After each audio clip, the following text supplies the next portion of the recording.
Você sabia que 97% dos dentistas estão insatisfeitos com seus resultados ou com a gestão da sua clínica? E esses mesmos dentistas cometem alguns erros. Eu vou elencar aqui os 4 erros que são principais e acontecem com muita frequência no consultório ou numa clínica odontológica. Primeiro erro: não se preocupar com a jornada do paciente. E quando eu falo jornada, a gente tem que conhecer desde o início. Desde quando o paciente entra em contato com você, como é que é o primeiro canal de contato que você faz com o paciente? É o WhatsApp? É o Instagram? É o Facebook? Como é que é esse canal? Ele está funcionando mesmo? E quais são os outros contatos que a gente chama de touch points do paciente com o seu negócio? Você tem que conhecer todos. E essa jornada precisa ser desenhada, porque quando a gente desenha, a gente sabe que do contato, de repente ele vai para a primeira consulta, nessa primeira consulta ele encontra com quem que ele fala, quais são os scripts, quais são as linguagens que são colocadas. Depois disso ele vai para o atendimento. Desse atendimento ele vai, às vezes, levar um material para casa. Depois qual que é o próximo contato? Até o pós-venda. Como é que funciona isso? O paciente fez uma cirurgia na sua clínica.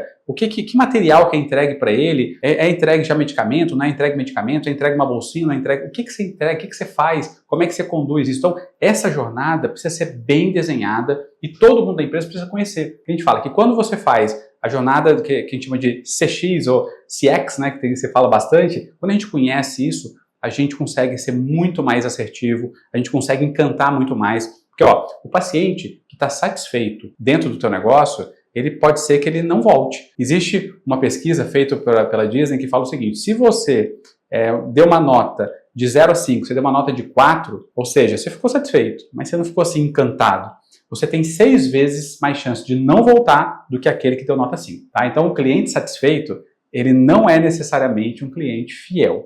E para eu ter um cliente fiel, eu preciso mais do que deixar ele satisfeito, eu preciso deixar ele encantado. Eu só consigo isso se eu desenhar a jornada dele e cada caminho que ele vai passar dentro da nossa clínica, cada touch point, ser um momento muito bom. E aí todo mundo conhecer isso, tá? Então, o que acontece? Quando a nossa clínica não faz essa jornada, a gente tem uma clínica que a gente fala que é o balde furado, porque a gente fica captando, ele vai entrando, ele até faz um pequeno tratamento ali, mas ele acaba, quando precisa fazer um tratamento mais caro, às vezes uma reabilitação, um protocolo e tal, ele procura uma outra clínica que talvez gere uma experiência melhor, tá? Então é importante a gente pensar nisso, porque quando você tem um encantamento, né, ele acaba confiando mais na sua clínica, então aí você consegue vender muito mais. E aí é um ponto importante, porque a gente consegue aumentar o ticket médio dentro da nossa empresa. Quando a gente faz essa jornada, eu consigo, em vez de oferecer só a solução para aquele problema que ele procurou, por exemplo, foi uma restauração que quebrou, eu posso, quando eu gero uma boa experiência, passar o tratamento completo para ele. Olha, você precisa também fazer isso. Olha, você tem aqui uma falha dentária que pode estar te causando tal coisa. Então, quando ele se sente acolhido, né, ele acaba confiando mais. Então, a palavra aqui é confiança. A experiência do cliente vai gerar muito mais confiança. Confiança vai gerar muito mais conversão. Então, é muito importante a gente focar nisso. A grande maioria dos dentistas, dos médicos, não faz esse tipo de trabalho. Eu cito um exemplo, né, que eu passo para todos os meus alunos, que a gente fala que é uma anamnese de empatia, que é uma forma legal de você, dentro dessa jornada, na primeira consulta, que a gente fala, a primeira consulta tem que ser uau, você tem que destinar um tempo para ela. Né? E quando eu falo tempo, não é 10 minutinhos, 5 minutinhos, colocar um intervalo entre atendimento e outro, não, nem pensar. Você tem que destinar a tua agenda, né, e colocar ela bem organizada, no sentido de se eu colocar, por exemplo, essa manhã vai ser só para primeira consulta. E aí você destinar um tempo aí, pelo menos 40 minutos. Você faz todo um encantamento. E eu falo dessa anamnese de empatia, os alunos, eles entregam na recepção, né, a própria recepcionista entrega para ele e o paciente leva um susto. Porque tem perguntas como: qual foi sua viagem preferida? O que você mais gosta de fazer? Qual que é o seu hobby? E tal. Você coloca para o paciente: você não precisa responder, se você não sentir vontade de responder, tá tudo bem, mas a gente quer te conhecer um pouquinho mais. Qual é o seu time de futebol? Quantos filhos você tem? E tal. Então, perguntas, qual é o seu sonho? São perguntas bem interessantes que daí ele vai falar: pô, será que eu estou no lugar certo? Isso aqui é uma clínica odontológica, vou fazer esse tipo de pergunta e tal. Mas é muito legal porque essas perguntas vão para o dentista que vai fazer a avaliação. Então ele já conhece um pouquinho mais. Ele tem aqui dados para ele poder entrar em empatia, a gente chama de rapport, com aquele paciente. É muito mais fácil. De repente, o hobby dele é jogar futebol, e eu também jogo, e eu posso falar um pouquinho de futebol tal com ele, então é você se conectar. Lembra que a gente conecta com com aquilo que a gente se parece, né? Então, aí quando eu consigo me conectar, eu consigo ter o direito de influenciar, né? Então gera toda essa empatia que é muito mais fácil. Então a gente tem que focar um pouco mais nisso, né, nessa experiência, porque senão a gente fica colocando o paciente para dentro e eles vão saindo, o balde fica furado. Eu tenho que tampar os buraquinhos desse balde aí para ter uma boa experiência. Então esse é um primeiro grande erro que acontece com muita frequência. O segundo grande erro que acontece assim na grande maioria das clínicas é não saber precificar. Quando eu falo saber precificar, não é simplesmente taxar um preço em cada serviço. Ah, minha restauração custa tanto, minha manutenção ortodôntica custa tanto, o implante dentário aqui custa tanto, já contando com a prótese. Não é isso. Eu sei que você já sabe o valor dentro do teu negócio, mas como é que você montou esse valor? Como é que você fez a precificação? A grande maioria das empresas acaba precificando olhando o quê? O concorrente. Eu olho o concorrente e falo, vou tentar me posicionar parecido, ou um pouquinho acima, um pouquinho abaixo. É mais ou menos assim. Mas saiba que o concorrente tem os custos completamente diferentes dos seus. E aí a gente às vezes está dando um tiro no pé. Eu costumo dizer que quem está mal precificado, quanto mais atende, pior é. Está cheio de clínica lotada, aonde o dono da clínica, no final do mês, não consegue ver a cor do dinheiro. Você fala, como que pode um negócio desse? Provavelmente ele está mal precificado. Pra você ter uma ideia, se você der 10% de desconto, você reduz 25% do teu lucro. Em vez de trabalhar 8 horas, você tem que trabalhar 10 horas e 40 minutos. Olha esse dado. Você vê como que a precificação ela é muito impactante dentro de um negócio, né? Então, quando você conhece o teu preço, você monta ele, quando eu falo montar, é pegar uma planilha de precificação mesmo, que você vai fazer isso uma vez por ano, você só atualiza os dados ali, porque o aluguel aumentou e tal, você vai lá só na aba do aluguel e coloca o quanto que ficou o novo valor, porque daí você conhece os teus custos fixos, os teus custos variáveis, você consegue ver a taxa de retrabalho, que é importante ter, a taxa de cartão, taxa de inadimplência, como você vai remunerar o dentista parceiro que trabalha com você, também isso precisa estar dentro da precificação, a gente acaba não colocando. Tem uma coisa muito importante que é um custo fixo, que quase ninguém considera, daqueles poucos que fazem precificação, que é a depreciação. Não sei se você sabe, mas toda a tua empresa está sendo depreciada ao longo do tempo. Então, a mesa que você comprou, as cadeiras, os móveis, eles vão precisar trocar. A tinta que você colocou, né, na pintura que você fez, vai precisar refazer. Né? Os computadores que você comprou, o compressor, a cadeira odontológica, a caneta, tudo isso um dia vai precisar trocar. E quem que paga isso?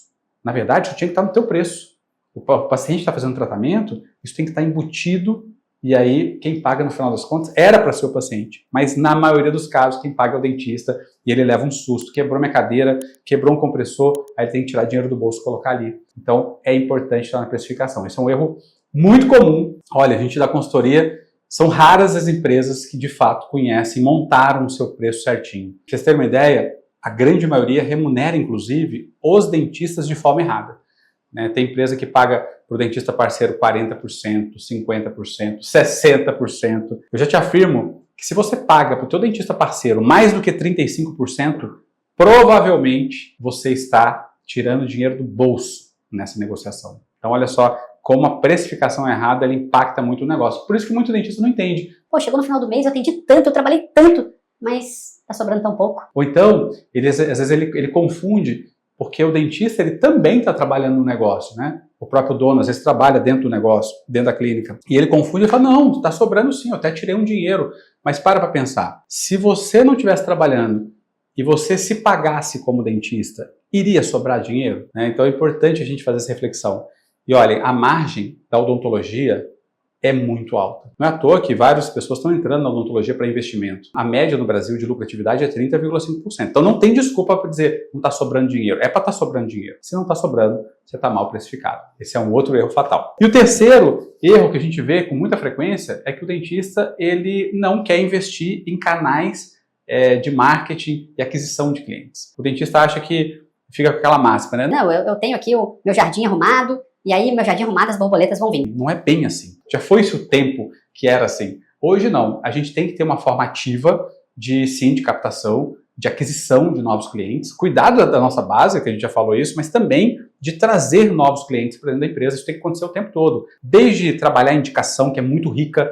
Gente, o processo de indicação bem feito, eu ensino isso no meu curso, é fantástico. Você consegue trazer muito cliente bom e já comprado com o teu negócio. Então, fazer um trabalho de indicação, você ir atrás do Instagram, do Facebook, fazer tráfego pago, Google, super importante, YouTube, tem várias formas de você fazer captação e o dentista deixa de lado. Pra você ter uma ideia, A média no Brasil hoje, para você investir em marketing, atrelado ao teu faturamento, isso aqui é uma média, é geralmente 10%. Então, por exemplo, você quer faturar 100 mil, você vai investir 10 mil. Aí o gente fala, nossa, mas eu vou investir 10 mil em marketing, em mídia. Sim, é importante ter esse investimento. E aí eu falo também da gente fazer online e offline. Né? É importante a gente fazer inbound, outbound, tem que tratar tudo isso. Então, fazer também um offline, você fazer rádio, TV, às vezes outdoor, também pode ser. Fazer campanhas dentro da clínica, fora da clínica. Então é importante a gente ter esse canal de comunicação ativo o tempo todo. A gente não pode deixar uma coisa estática. Eu fiz uma vez ali uma campanha, eu fiz uma rádio uma vez, um dia e não teve resultado. Não vai ter mesmo. Rádio pode ter muito resultado, muito bom, mas você tem que ter uma certa uma continuidade do processo. Né? Então é importante a gente pensar nisso. Tá? E esse é um grande erro, porque as pessoas deixam de lado esperando que o cliente vai estar vindo só por indicação, sem ser indicação ativa, só porque você conseguiu ter um bom tratamento, que você acha que só isso alguém vai estar te indicando. Tá? Então, também não é bem assim. E o quarto grande erro que a gente percebe, e que esse é comum em todas as empresas, são a falta, que na verdade é um erro assim, que está atrelado muito a uma crença, né? Que a gente fala que o gestor ele tem crença de que ele não pode tirar muito dinheiro para investir em pessoas. E eu falo que esse é um grande erro, o investimento nenhum ou baixo em pessoas. Então, assim, para uma empresa crescer, eu costumo dizer que um CNPJ só vai ficar forte se você tiver CPFs fortes. Então, investimento em pessoas, sim. Desde cursos, capacitação. Dentro da nossa empresa, em 8 meses, a gente já tinha dado mais de 80 horas de treinamento por colaborador presencial, fora os online. Então, dentro da nossa empresa, a gente faz todo tipo de treinamento, desde gestão da emoção, a parte financeira, educação financeira individual, que é importante também, a parte também de inteligência, né, da emocional, a parte também de encantamento do cliente, liderança. Nossa, a gente já deu treinamento de tudo que você pensar, virtudes e valores. Né? Então é legal porque você está sempre treinando a pessoa e quem entra na tua empresa sai muito melhor do que do início, né? Então você percebe a transformação. É claro que eu já teve funcionários que foram para outros estados, Rio de Janeiro, São Paulo, Minas, Santa Catarina, para fazer treinamento. A gente já tem colaborador que a gente já investiu 6 mil, 7 mil reais em treinamento para cada colaborador. Aí você pensa assim, poxa, mas espera aí, você está investindo tudo isso para o teu colaborador? Não, mas é um risco muito grande, porque daí você investe e de repente ele não vai ficar. Tem vários colaboradores que a gente paga a faculdade para ele. Você fala, você está pagando a faculdade, de repente termina, ele não vai ficar no teu negócio, vai trabalhar até para o concorrente e tal. Para pensar. Sim, existe esse risco. Mas primeiro, o colaborador, quando ele é capacitado, a chance dele sair é menor. Quando você capacita, a própria empresa faz isso, né? Segundo, se você não fizer isso, é muito pior para a sua empresa. A gente fala que é um risco muito maior você ficar com pessoas medíocres, ruins, fracas, trabalhando do teu lado. Você não quer fazer o negócio crescer, você tem que investir nessas pessoas. E de fato, e fazer de tudo para reter essas pessoas aqui. Eu ensino no meu curso muito sobre como reter o colaborador, para ele ficar dentro da empresa, para ele se engajar dentro do projeto da empresa. Então é importante a gente fazer isso. Mas eu entendo que se a gente não fizer, a gente vai continuar fazendo mais do mesmo. E é o que a grande maioria das clínicas faz. A gente fala que é um erro fatal, porque eu estou sempre com as mesmas pessoas, até que aquela pessoa percebe, poxa, eu não estou crescendo. E crescer, eu não falo só aumentar salário e aumentar níveis hierárquicos, por exemplo, de sair, essa virou recepção, agora virou uma supervisora, depois virou uma gerente, por aí vai. Eu não estou falando isso, crescimento horizontal ou vertical. Eu estou falando de crescimento como pessoa. A pessoa, quando ela entende que ela está crescendo, que ela está aprendendo, que ela está fazendo curso, isso também é uma forma de retenção. Tá? Então é importante olhar para isso. E é uma falha muito grande, porque a maioria das clínicas, eu escuto muito isso de gestor, quando a gente vai dar consultoria, ele fala assim, não, mas para que eu vou ficar dando dinheiro, pagando curso para funcionário e tudo mais, isso aí não dá certo não, porque ele vai acabar indo embora e tal. Se você ficar com essa cabeça, você vai continuar com pessoas medíocres do teu lado, e aí, como é que cresce com pessoas medíocres do nosso lado? Não tem jeito, né? A gente precisa ter pessoas boas para poder, pessoas competentes, boas, proativas para fazer o negócio acontecer junto com a gente e comprem o nosso sonho também, né? O sonho da empresa, até porque comprando o sonho da empresa, ele também vai realizar o sonho dele. Então isso é importante acontecer. Bom, então já deixa o like aqui desse vídeo e comenta assim, qual o erro que você já cometeu dentro da sua empresa, mas que não vai cometer mais?